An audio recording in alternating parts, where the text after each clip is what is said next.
Nitekana umunezero ntangire byo gusubira kubana namwe mwanywanyi tubana makuru n'ibiganiro bya misi yose tubashikiriza ku munshiko yanyu mukunda cyane ya Isange TV.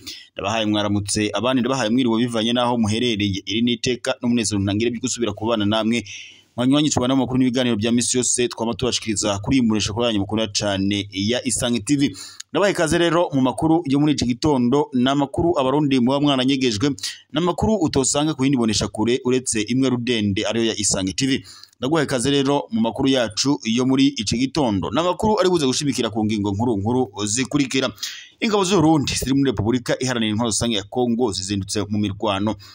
Ni mirwano rero izindutse ihuza ingabo z'u Burundi ndetse no mu gwitwaje ibigwanisho M23 aho ingabo z'u Burundi zifadikanije n'igisirikare ca leta ya Kongo FARDC. Amakuru rero azindutse ku ngabo z'u Burundi n'ubundi zibandanyije kwandika amateka kuri ubu rero biravuga ko ingabo z'u Burundi zaba zirashe Sultani Makenga. Avuga ko rero ngo zoba zimurasiye mu mwobo.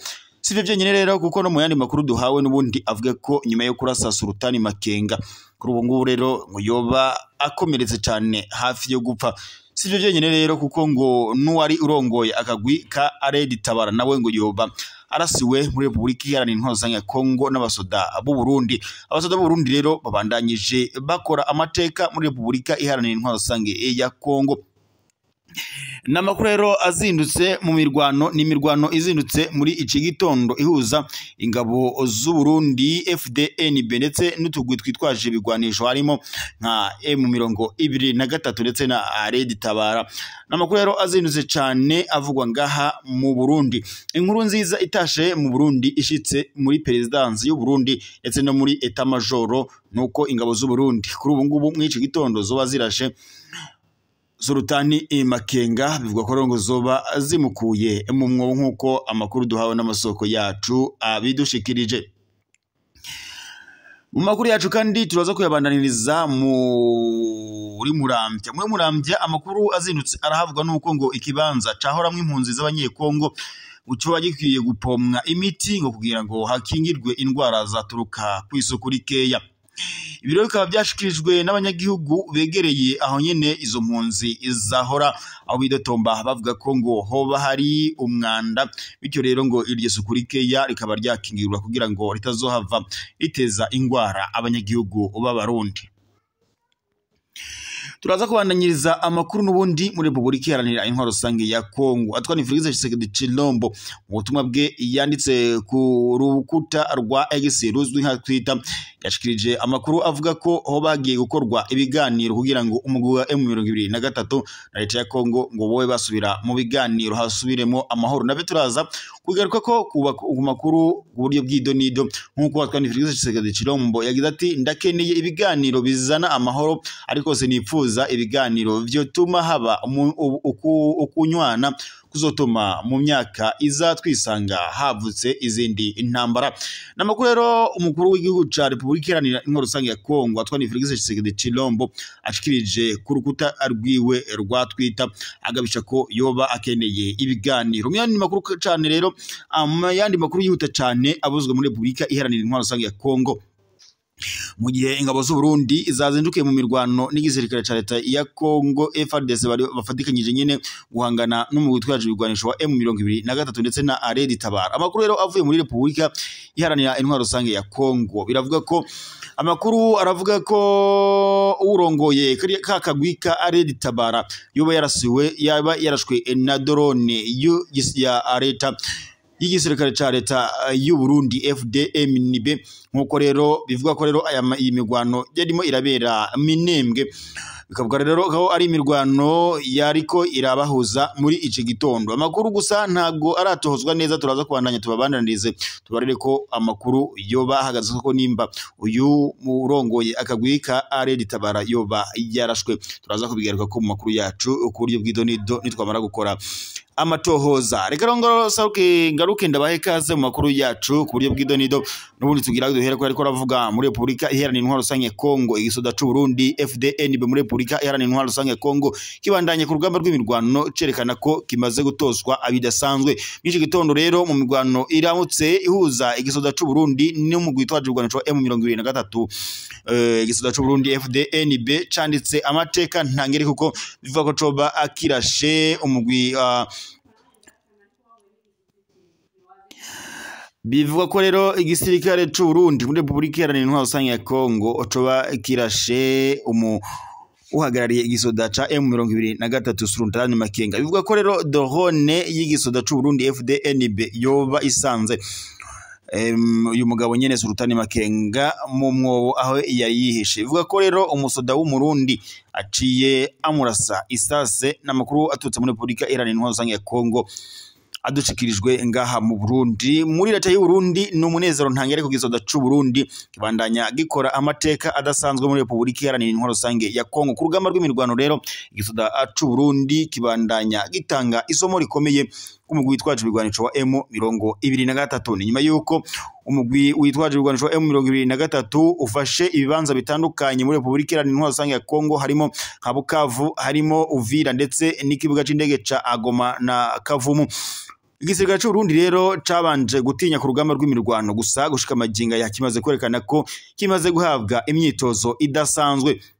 Amakuru dufise rero avuga ko igisoda c'u Burundi kuri ubu ngubu ngo coba gishaka kugaruza ibibanza byose byafashwe n'umugwi witwaje ibigwanisho M23. Mu makuru rero twahawe n'amasoko yacu avuga ko ngo hoba hari agashimwe bemerewe n'umukuru w'igihugu ca Republika Iharanira Intwaro Rusange ya Kongo Antoine Félix Tshisekedi Tshilombo umunsi bazoba bakuye mu bibanza byose uyu mugwi witwaje ibigwanisho M23 wari wamaze kwigarurira. Muyandi makuru rero tuyabandanirije ngaha mu Burundi mu ntara ya Muramvya, ikibanza cahoramwo impunzi z'abanyekongo. Bavuga ko rero abanyagihugu b'abarundi bavuga ko cyo bagikwiye gupomwa imiti ngo kugira hakingirwe indwara zituruka kw'isuku rike. Ibi rero bishikirizwa n'abanyagihugu baherereye ahahora izo mpunzi zahora zaregeranijwe ku kibuga aci Muramvya. Kuri ubu rero zimuwe kuri uyu wa 24 Ruhuma 2025 muri ico kibanza bahoramwo nyine ngo akaba hibonekeza isuku rike, ibisigarira ngo by'ibifungurwa, amazi ateze aho bahora bogera ndetse hamwe n'akamotongo kabi kumvikana kumwanda mutoya ndetse na mukuru. Nkuko rero amakuru avuga ko ubwiherero buhari nabwo ngo nyene bwari bwarengewe. Bamwe mu bene gihugu rero bavuga ko iruhande yo gukora ico kibanza hakwiye ngo gupomwa imiti ngo kugira hakingirwe indwara zoturuka kw'isuku rike. Amakuru ava imuramvya amenyesha ko ico kibanza gitegekanijwe gukorwa kuri uyu wa 25 Ruhuma 2025. Reka tubandanirize amakuru kubiriko biravugwa muri leta ya Kongo. Antoine Félix Tshisekedi Tshilombo yavuye mu gacerere ashikiriza amajambo ateye gutya. Yagize ati ndakeneye ibiganiro bizana amahoro, ariko sinifuza ibiganiro byo tuma haba ukunywana kuzotuma mu myaka iza twisanga havutse izindi ntambara. Nkuko tubisoma ku urubuga rwa X w'ikirimba c'umukuru w'igihugu wa Republika Iharanira Intwaro Rusange ya Kongo Antoine Félix Tshisekedi Tshilombo yashikirije kuri uyu wa 22 Ruhuma 2025 ko kuva bavuganye umuti bavuganye umuti ngo w'amahoro gushika ubu ngo ko bitigeze bikunda. Tshisekedi yagize ati ntimuze mutangare mu minsi mike yampamagaye abandi banyapolitike kugira twubake urunani rukomeye kandi